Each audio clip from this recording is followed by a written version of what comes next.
శివశక్తి సమారంభాం భాస్కరాచార్య మధ్యమాం అస్మత్ శ్రీనాథ పర్యంతాం వందే గురు పరంపరాం.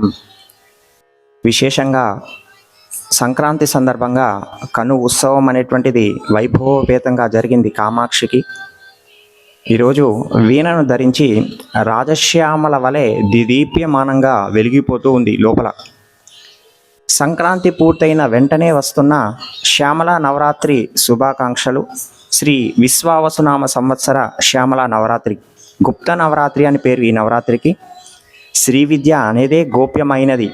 మరి శ్రీ విద్యాది దేవతలు ముగ్గురు కూడా శ్యామల, వారాహి, లలిత గోప్యమైనటువంటి వారే. ముగ్గురిలో ఇద్దరి నవరాత్రులు ప్రత్యేకించి గుప్త నవరాత్రి అని అనబడుతుంది. గుప్త సాధనా తంత్రంలో ఏమని చెప్పబడుతుంది అంటే 7,000,000 మూల మంత్రాలు ఉన్నాయట. ఆ 7,000,000 మూల మంత్రాల్లోకెల్లా అత్యంత పెద్దదైనటువంటి మూల మంత్రాలు కేవలం 2 మాత్రమే. ఆ 2 ఎవరిది అంటే ఒకటి రాజశ్యామల, మరి ఒకటి బృహద్వారాహి. మాఘమాసం పాడ్యమి 2026 జనవరి 19 పాడ్యమి నుండి జనవరి 27వ తారీఖు నవమి వరకు శ్యామల నవరాత్రులు వస్తుంది. ముందుగా సాధన చేసేటువంటి రాజశ్యామల సాధకుల గురించి మాట్లాడి తర్వాత గృహస్థుల దగ్గరికి వస్తాము. ఎలా శ్యామల నవరాత్రి చేయాలని, అందరికీ మంత్రాలు తీసుకోవాలని ఉంటుంది. మరి నేను మూల మంత్రం తీసుకోవడానికి అర్హుడినా కాదా అనేది ఒక చిన్న పరీక్ష ద్వారా మీకు మీరుగా తెలుసుకోవచ్చు. అది ఎలా అనేటువంటిది కూడా తెలుసుకుందాము. ఎవరైతే రాజశ్యామల నవరాత్రి సాధన ప్రారంభిస్తారో వారు అమావాస్య రోజు రాత్రి నిశిరాత్రి సమయంలోనే మీ రాజశ్యామల సాధన అనేటువంటిది ప్రారంభించాల్సి ఉంటుంది. ఇది బాగా గుర్తుంచుకోండి. అమావాస్య తిథిలోనే మీ సాధన అనేటువంటిది ప్రారంభం అయిపోవాలి. అమావాస్య రోజు రాత్రి విధిగా చేయాల్సినటువంటి ఉపాసన ఏమంటే వీరందరి యొక్క ఆశీస్సులు, అనుగ్రహం, రక్షణ, అనుమతి తీసుకోవాల్సి ఉంటుంది. నేరుగా రాజశ్యామల దగ్గరకు వెళ్ళకూడదు. గురువు, గణపతి, కాలభైరవ, కులదేవత, మీరు ఏ ప్రాంతంలో అయితే ఉంటారో ఆ ప్రాంతానికి సంబంధించినటువంటి గ్రామ దేవతను ఖచ్చితంగా దర్శించాల్సి ఉంటుంది. మీరు చేసేటువంటి ఉపాసన ముందు అనుమతి తీసుకోవాలి. మీకు మీ సాధనకు రక్షణను కల్పించమని చెప్పి వేడుకోవాల్సి ఉంటుంది ఆ గ్రామ దేవతను. ఇక ప్రతిరోజు రాజశ్యామల సాధన చేసేవారు నేరుగా శ్యామల దగ్గరకు వెళ్ళకండి. గురువుతో ప్రారంభించి రాజశ్యామల చేసి తిరిగి గురువుతోనే మీ జప సాధనను పూర్తి చేయాల్సి ఉంటుంది. గురువు, గణపతి, కాలభైరవ, రాజశ్యామల, మళ్ళీ కాలభైరవ, గణపతి, గురువుతో ప్రారంభించి గురువుతోనే ముగించాల్సి ఉంటుంది. నేరుగా శ్యామల సాధన మాత్రమే చేసి ఆపివేస్తాను అంటే కుదరదు. ఈ నవరాత్రులను పరిశీలించామంటే 19వ రోజు పాడ్యమి శ్యామల నవరాత్రి ప్రారంభం. ఈ నవరాత్రుల్లో 5వ రోజు శ్రీ పంచమి, వసంత పంచమి. ఆశ్వయుజ శరన్నవరాత్రుల్లోని 7వ రోజు సరస్వతి పూజ. మూలా నక్షత్రం ఎంతటి శక్తివంతమైనదో అదేవిధంగా ఎంతో మహిమాన్వితమైనటువంటి దినం శ్రీ పంచమి. బాగా గుర్తుపెట్టుకోండి. 5వ రోజు శ్రీ పంచమి, ఇక 8వ రోజు అష్టమి, 9వ రోజు నవమి, శ్యామల నవరాత్రి సమాప్తం. నవరాత్రుల్లో పాటించాల్సినటువంటి నియమాలు ఏమి అని ఇదివరకు ఒక వీడియో చేస్తున్నాను. ఆ నియమాలను పాటిస్తూ ఎవరి శక్తి కొలది వారు వారి అనుకూలతను బట్టి స్తోత్రాలు, పూజలు, ఉపాసన అనేటువంటిది చేసుకోవచ్చు. ఇలానే చేయాలి, ఇదే చేయాలి అనేటువంటి నియమం సాధకులకు మాత్రమే. ఖచ్చితంగా పాటించి తీరాల్సిందే. ఏ యొక్క ఎక్సెప్షన్ కూడా లేదు మంత్ర సాధకులకు. అయితే ఇలానే చేయాలి, ఇదే చేయాలి అనేటువంటి నియమం గృహస్థులకు కాదు, లేదు. ఇది గుప్త నవరాత్రి, అందరికీ కాదు. ఇక సాధన చేసేటువంటి సాధకులు ముఖ్యంగా తెలుసుకోవాల్సినటువంటి విషయం ఏమంటే కొత్తగా వస్తున్నటువంటి సాధకులు, సాధన చేస్తున్న వారు ఖచ్చితంగా పాటించాల్సినటువంటి నియమాలు డిస్క్రిప్షన్లో లింక్ ఇచ్చున్నాను. ఆ వీడియోలో చెప్పున్నాను చూడండి, నవరాత్రి డూస్ అండ్ డోంట్స్ అని. అయితే శ్యామల నవరాత్రి విషయంలో ఖచ్చితంగా పాటించాల్సినటువంటి నియమం ఒకటి ఉంది. రాజశ్యామల తాంత్రిక తంత్రపరమైనటువంటి విషయాల్లో స్పష్టంగా చెప్పబడి ఉంది. ఏమి అంటే గోప్యత. ఎక్స్పోజ్ చేసుకోకండి. మీరు చేసే ఏ సాధన కూడా 10 మందికి తెలిసేలా ఎక్కడా ఎప్పుడు వ్యక్తపరచకండి. అమ్మవారి విషయంలో ఒకటి బాగా గుర్తుపెట్టుకోండి. ప్రతి నవరాత్రికి ఇది నేను చెప్తున్నాను ప్రతి ఒక్క వీడియోలో. అమ్మవారి సాధనలో నువ్వు పురోగతి సాధించాలి అంటే, రాజశ్యామల ఉపాసనలో ముందుకు వెళ్ళాలి అంటే గుహ్యాతి గుహ్య గోప్యం. ఎక్స్పోజ్ చేసుకోకండి.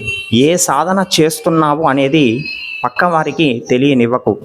తెలిస్తే ఏమవుతుంది అంటే ఎంత ఎక్స్పోజ్ చేసుకుంటే అంత నీ రాజశ్యామల ఉపాసన శక్తిని, ఉపాసన బలాన్ని నువ్వు కోల్పోతావు. ఇక్కడ ఎక్స్పోజ్ అనేటువంటి పదానికి అర్థం ఏమి అంటే చేసేటువంటి పూజలు, వీడియోస్, రీల్స్, ఫొటోస్ తీయడం, పోస్ట్ చేయడం, అందరికీ చెప్పుకోవడం, ఇవన్నీ కూడా ఎక్స్పోజ్ అనేటువంటి పదానికి అన్వయిస్తుంది. కనుక సాధకులు ఇవేవి చేయకండి. సాధకులు ఏం చేయాలి అంటే ఒకటే ఒకటి, సాధన సాధన సాధన. సాధకునికి సాధన తప్ప అన్యము శూన్యం అవ్వాలి.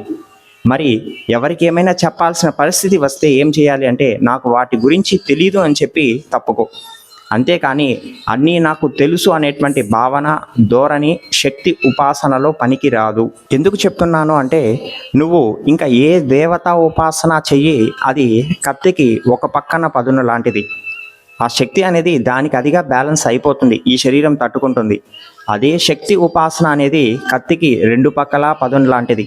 ప్రమాదం పొంచి ఉంటుంది నీకు తెలియకుండా నీతో ఎల్లప్పుడూ. తప్పు జరిగిందా, ఏదో ఒక పక్కన కత్తి యొక్క పదును ఏ మాత్రమని రుచి చూపించేస్తుంది శక్తి.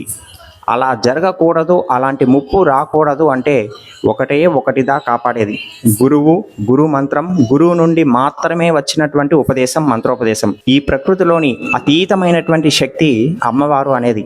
అంతటి అతీతమైనటువంటి శక్తి ముందు ఈ మానవ శరీరం దూది పింజ లాంటిది. మూల మంత్రాలు చెయ్యాలి అంటే గురువు, మంత్రోపదేశం తప్పనిసరి. గురువు లేకుండా నేను చేస్తున్నా అంటే ఈ రోజు బాగుంటుంది, రేపు కాదు. ఈ రోజులు బాగుంటాయి, రేపటి రోజులు కావు. మరి అందరికీ మంత్రాలు తీసుకోవాలని ఉంటుంది. మరి నేను తీసుకోవడానికి అర్హుడినా కాదా అనేది ఒక చిన్న పరీక్ష ద్వారా మీకు మీరుగా తెలుసుకోవచ్చు. ఒక పరీక్ష పెట్టుకోండి. ఏమంటే ఆ పరీక్షలో నెగ్గితే మీరు మంత్రోపదేశాన్ని తీసుకోవడానికి అర్హులు. ఒక మండలం రోజులు, 41 రోజులు నియమం పెట్టుకోండి. అన్ని రోజులు ఒక నామం అనుకోండి. ఏదో ఒకటి నామం చేయడానికి మంత్రోపదేశం అవసరం లేదు. లలితా సహస్రంలో మీకు ఇష్టమైనటువంటి, మీకు కావాల్సినటువంటి నామం తెలుసుకొని జపం చేయండి. ప్రతిరోజు ఒక కౌంట్ పెట్టుకోండి, 500 సార్లు ఆ నామాన్ని జపం చేయాలి అని చెప్పి. నియమాల విషయానికి వస్తే మద్యం, మాంసం నిషిద్ధం, బ్రహ్మచర్యం పాటించడం, అసత్యం చెప్పకూడదు, ఉపవాసం అవసరం లేదు, 3 పూటల ఆహారం తీసుకోవచ్చు, భూశయనం చేయండి, చన్నీటి స్నానం అవసరం లేదు, ఉతికినటువంటి దుస్తులు మాత్రమే ధరించండి, మనస్సును నియంత్రణలో ఉంచడం. ప్రతిరోజు 500 సార్లు ఎప్పుడైనా ఒకే పూజా స్థలంలో ఒకే సమయానికి కూర్చొని జపం చేయడం మనసులో. ఒకవేళ మధ్యలోనే ఇంకా నా వల్ల కాదు చేయడం, మంత్రోపదేశాల జోలికి నేను వెళ్ళలేను అని అనిపిస్తే ఆపేయండి, ఆ రోజుతో తప్పు లేదు. ఎందుకంటే ఇది మీకు మీరుగా పెట్టుకుంటున్నటువంటి పరీక్ష, ఏ దోషము కాదు. మీకు మీరు పెట్టుకునేటువంటి ఒక పరీక్ష మాత్రమే ఇది. మీ శరీరం, మీ మనస్సు, మీ ఆత్మస్థైర్యం, మీ యొక్క పూర్వజన్మల సుకృతం అన్నీ అనుకూలిస్తుందా లేదా అనేటువంటి ఒక పరీక్ష. ఇలా మీరు నియమం పెట్టుకున్నన్ని రోజులు పరీక్ష పెట్టండి. మీకు కనుక ఆ చివరి రోజు అంటే 41 రోజుల తర్వాత కూడా అలాగే నియమాలతో ఉండగలరు అంటే మీరు మంత్రోపదేశం తీసుకోవడానికి అర్హులు. మంత్రోపదేశం తీసుకోవచ్చు నిస్సందేహంగా. లేదు, మళ్ళీ యథావిధిగా మీ యొక్క కోరికలు మొదలైపోయింది అంటే మీరు సాధన చేయలేరు, మంత్రాల జోలికి వెళ్ళకండి. కేవలం ఒక 41 రోజులు, మండలం రోజులు చేయలేనప్పుడు జీవితాంతం ఆ మంత్రాన్ని ఎలా చేస్తావు నువ్వు నియమాలతో చెప్పండి. సాధకులకు మనస్సు సాధన పైన మాత్రమే ఉండాలి తప్ప అన్యం శూన్యం అయిపోవాలి. ఇక మంత్రోపదేశం లేని వారు గృహస్థులు, విద్యార్థులు, చిన్నవారు, పెద్దవారు, ఉద్యోగాలు చేసేవారు, ఇంట్లో ఉండేటువంటి వారు, మగవారు, ఆడవారు, ఎవరైనా సరే మాకు సమయం ఉంటుంది అంటే రాజశ్యామల సహస్రనామావళి ఒక్కటి పట్టుకుంటే సరిపోతుంది. నామపారాయణ ప్రీత తను. నామపారాయణ అంటే ప్రీతి చెందుతుంది తను. కనుక రాజశ్యామల సహస్రనామావళి ఉదయం బ్రాహ్మీ ముహూర్తంలో, తిరిగి రాత్రి చంద్రోదయం తర్వాత రాత్రి వేళలో 2 పూటల రాజశ్యామల సహస్రనామావళి చేస్తే సరిపోతుంది. మేము చెయ్యలేము అంటే లలితా సహస్రంని తీసుకోండి. లలితా సహస్రంలో శ్రీమాత శ్రీ మహారాజ్ఞి శ్రీమత్ సింహాసనేశ్వరి చిదగ్నికుండ సంభూత దేవకార్య సముద్యత ఓం శ్రీ రాజశ్యామలాయై నమః. ఉద్యద్భాను సహస్రావ చతుర్బాహు సమన్విత రాగస్వరూప పాషాఢ్య క్రోధాంకార కుశోజ్వల ఓం శ్రీ రాజశ్యామలాయై నమః. మనోరూపేక్షు కోదండ పంచతన్మాత్ర సాయక నిజారుణ ప్రభాపూర మజ్జద్ బ్రహ్మాండ మండల ఓం శ్రీ రాజశ్యామలాయై నమః. అలా మొత్తం 183 శ్లోకాలకు ఓం శ్రీ రాజశ్యామలాయై నమః. చివర్లో. ఇలా లలితా సహస్రనామానికి రాజశ్యామల యొక్క నామాన్ని యాడ్ చేస్తూ మొత్తం లలితా సహస్రనామం చేయండి. ఇది ఒక పద్ధతి. లేదు మేము రాజశ్యామల యొక్క జపం చెయ్యాలి అనుకుంటున్నాము అని అంటే కేవలం ఓం శ్రీ రాజశ్యామలాయై నమః చాలు. అమ్మవారి యొక్క నామం పట్టుకున్నా సరిపోతుంది. ముందు చివర్లో బీజాక్షరాలు ఏది వద్దు. కొత్త ప్రయత్నాలు చేయకండి. శక్తితో సాహసం వద్దు. రాజశ్యామల పూజలో కల్మషం లేని మనస్సుతో నవరాత్రి చేయాలి. ఇక కల్మషం లేని మనస్సు అంటే మిమ్మల్ని మీరు ఎలా మార్చుకుంటారో అది మీ ఇష్టం. మీరు పూజకు వచ్చి కూర్చున్నారు అంటే రాజశ్యామల కూడా వచ్చి మీ ముందు కూర్చునేయాలి. ఒకే టైంకి ఒకే ప్లేస్లో నియమం పెట్టుకోండి. అలాంటి పట్టుదల ఇష్టం శ్యామల. ఇక సంకల్పం ఒకటి బాగా గుర్తుంచుకోండి. తాను లలితా త్రిపుర సుందరికే మంత్రిని. బాగా గుర్తుపెట్టుకోండి. అమ్మవారి యొక్క మైండే ఈ రాజశ్యామల. మహామాయ మహామోహ. రాజశ్యామల కాలి ధూళికి చెడు శక్తులు చెడు ప్రయోగాలు అన్నీ మిమ్మల్ని కనీసం మీ యొక్క నీడను కూడా టచ్ చేయలేవండి. ఇవేవి కూడా అంతటి తాంత్రిక దేవత రాజశ్యామల. అమ్మవారి మైండ్కి మీరు మీ యొక్క గోత్రం మీ యొక్క పేరు చెప్తే కానీ మీ యొక్క సమస్య చెప్తే కానీ తనకు తెలియదా అండి. ఇక సంకల్పం తర్వాత గణపతి ప్రార్థన, ఆ తర్వాత రాజశ్యామల చేయండి. తర్వాత నైవేద్యం మీ యొక్క శక్తి మీ యొక్క ఇష్టం. తర్వాత హారతి ధూపదీప కర్పూర నీరాజనాలు ఇవ్వండి. తర్వాత చివర్లో క్షమా ప్రార్థన. దీంతో రాజశ్యామల పూజ అనేటువంటిది ముగుస్తుంది. ఇలా గృహస్థుల అందరూ విద్యార్థుల దగ్గర నుంచి చిన్నవారు పెద్దవారు అందరూ కూడా చాలా తేలికగా చేసుకోవచ్చు. ఇక ముఖ్యంగా శ్యామల మంత్ర సాధకులకు నేను చెప్పేటువంటిది ఏమంటే బయట షాప్స్లోను హోటల్స్లోను ఎక్కడా కూడా బయట వారు వండినటువంటివి భోంచేయకండి, స్వీకరించకండి. వాళ్ళు ఎంత పవిత్రంగా ఉండి చేస్తారో అది వేరే విషయం. వారు చేసినటువంటిది మీరు ఈ సాధన సమయంలో స్వీకరించారు అంటే అది వారి యొక్క భావాలు, ఆ తత్వాలు, ఆ లక్షణాలన్నీ కూడా మీ యొక్క సాధన పైన ఇంపాక్ట్ చూపుతుంది. కనుక వాటి జోలికి వెళ్ళకండి. శుచిగా మడిగా ఉండండి. విధిగా స్నానం చేయండి. చేసేటువంటి స్నానంలో చిటికెడు పసుపు వేసి స్నానం చేయండి. ఈ నవరాత్రి సమయంలో ఎక్కడా ఎప్పుడు కూడా అనవసరమైనటువంటి విషయాలు మాట్లాడకండి. కేవలం సాధన సాధన సాధన సాధన మాత్రమే ఉండాలి. ఇక సహస్రనామావళి వీడియో విషయానికి వస్తే వారాహి సహస్రనామావళి వీడియోలో దాదాపు 40 నుంచి 50 నామాలు తప్పున్నాయని చెప్పాను. మరి రాజశ్యామల సహస్రనామావళి వీడియో ఎలా ఉందో మరి నాకు తెలియదు, చూడలేదు.